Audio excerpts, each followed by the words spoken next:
amati mbégteeg bànneex di ànd ak yéen ñu tawlu ci 5M TV Sénégal jërë ngeen jëf.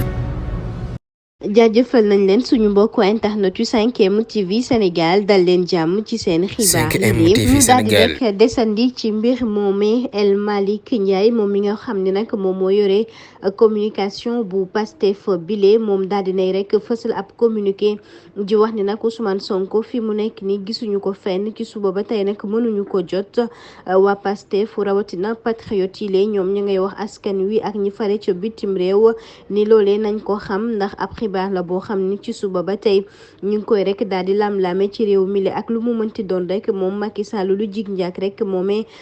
mooy daal di nekk njaak ndax nag fi mu nekk ni patriote yi daal taxaw nañu temb rek ngir bëgg xam seen leader fi mu nekk si subaak léegi ndax gisuñu ko dégguñu ko fenn ba tax na ñu ngay woote rek ab mobilisation maanaam ñu taxaw temb rek ak lu ci mënti dem rek ñoomee jeex nañ ci tamit ba mu set wecc fi mu nekk ni ñoom taxaw nañu temb rek ngir bëgg xam fa la Ousmane Sonko daal di féete moom taskatu xibaar bi lee la mu wax mooy nañu def nank rek ndax li ñu gis xamuñu ko benn yoon ak lan moo waxal rek médiatiser wuñ ko nag loolee ab laaj la yu mu samp ndax ma ngay gis ni